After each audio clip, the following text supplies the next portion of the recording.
Hello everyone, welcome back to my channel. Today I want to do a different video. I felt this is quite important to do, as I used to do before when I was in Poland, and that is the word-to-word translation of Polish Prime Minister Mateusz Morawiecki has just recently said, I think it was yesterday. What's happening is in Warsaw, in Poland, there is a conference. Actually, let me read to you the full name of this. It's a Warsaw Conference, Permanent Working Review Conference for Ukrainian Support. This is the conference number 1. They just started this series of those conferences. And what I'm going to do today for you, I have translated word to word his entire speech. It might be a little longer video, but those of you who are interested in exactly what he has said, bear with me. I apologize in advance if I mispronounce in English some words. I will try my best to be the most accurate as I can be. I think it's a very important moment, and I will not make any comment until the very end of this video. So I leave you with his speech and you decide on your own what you think. I will just make one sentence of my opinion after I finish this video. I have many windows here open, so let's start. This is from Mateusz Morawiecki, Polish Prime Minister. Dear friends from all over the free world, ladies and gentlemen, is said to be that you can win war with tanks, but diplomacy builds peace. Almost a year after the start of the war, we know one thing, that the post-Cold War order has come to an end. The wind of history is blowing again in Central Europe. In 1989, the nations of Central Europe freed themselves from Russian tyranny.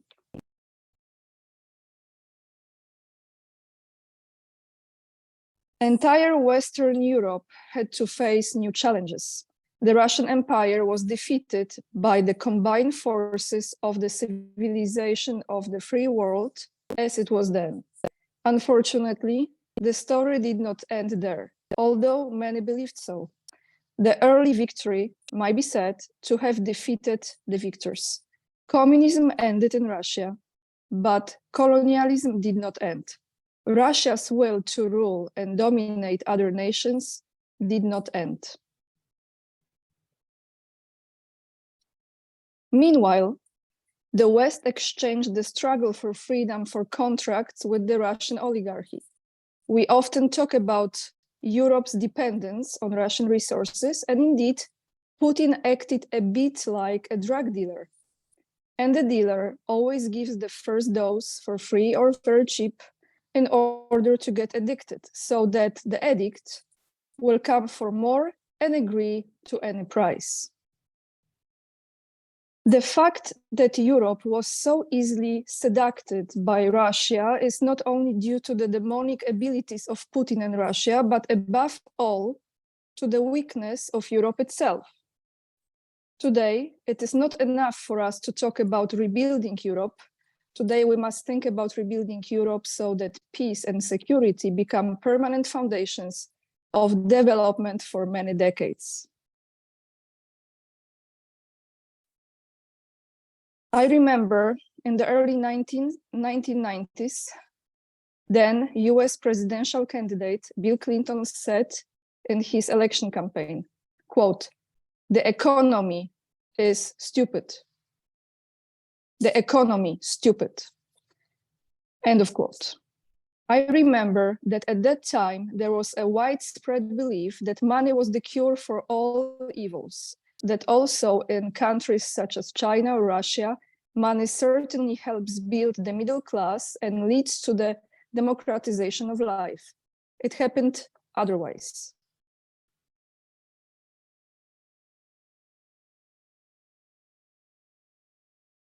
Today, we need to return to political realism and show that geopolitics has priority over the economy.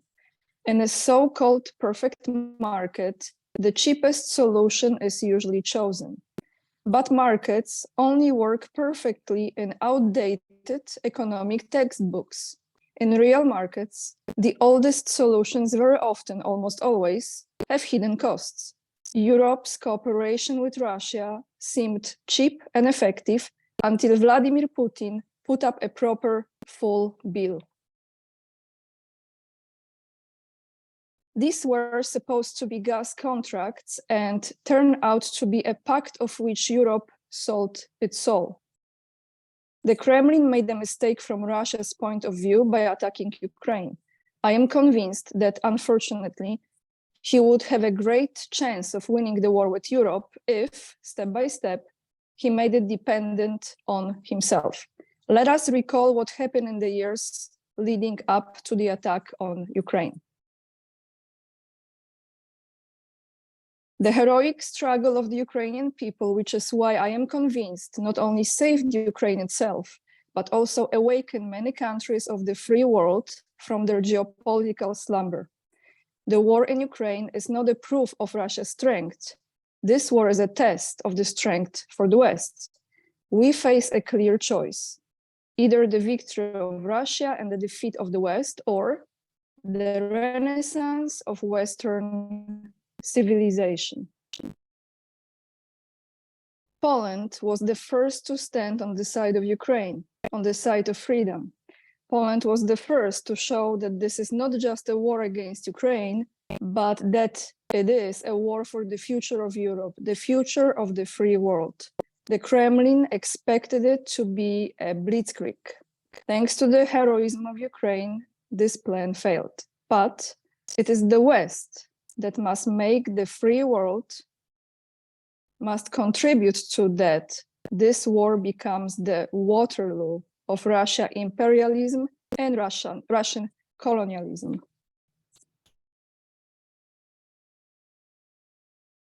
Russia is waging total wars against Ukraine, attacking civilian objects, murdering women, children, civilians, destroying infrastructures.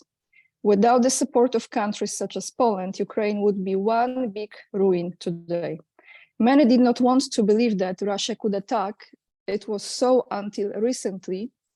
A year after the war, many still refused to believe that another massive Russian offensive in a month or 2 or 3 is unfortunately possible again. And a year after the war, many still cannot believe and do not want to believe that the war in Ukraine, especially, God forbid, if it was victorious for Russia, might be a prelude to aggression on a huge scale. And that is exactly what Moscow intends.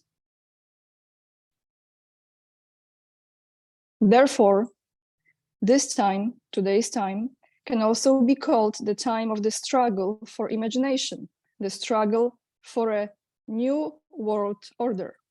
Today is not the time for a ceasefire. Today, Ukraine still needs our support. Above all, however, Ukraine needs hope.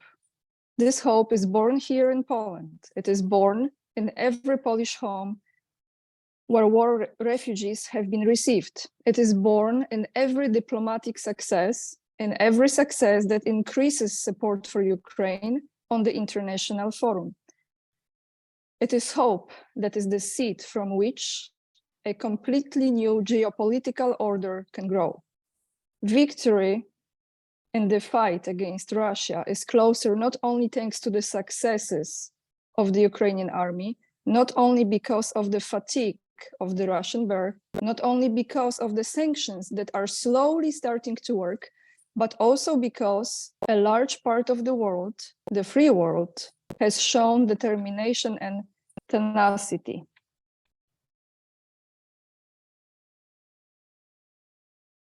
In order to win the war with Russia, we must build a completely new security architecture in the political, economic, here in particular energy, and geopolitical dimensions. The economic reconstruction of Ukraine is prerequisite for the security of all of Europe. Today, Ukraine is a fortress of Europe's freedom, and an investment in its strengthening, an investment, I emphasize, is a duty in moral terms, but also in hard, real political terms. Ladies and gentlemen, Poland is ready to take responsibility for shaping the new world order. Poland is ready to become one of the key links of post-imperial Europe. It is not enough to defeat Russia, it is also necessary to build a world in which Russian imperialism and colonialism, Russian domination, will not find a place for themselves. The year of war in Ukraine showed that history is not a trap from which it is impossible to break out, that even the Ukrainian David can stand up to Russian Goliath.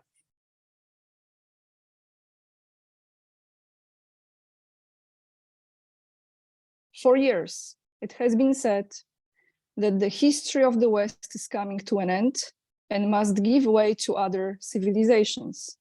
Ukraine proves that the verdicts of history can be appealed. Now is the time for the new world countries, especially the countries of Western Europe. The truth is that we have no choice. Either we will make the effort that independence requires, or we will pay for freedom with blood. In Greek mythology, sleep is the brother of death. 3 decades of slumber in the West have brought us closer to the end of our history. The bombs falling on Kiev caused the free world to wake up, both for good. I hope both for good. Thank you. This is the entire speech. I will attach the link in Polish language from his speech down below the video. The comment that I promised you to give from myself is just one sentence. The governments as such, as he represents, are not going well into history books. This is my comment. And I will leave you with this. All the links to find me or support my work are down below the video.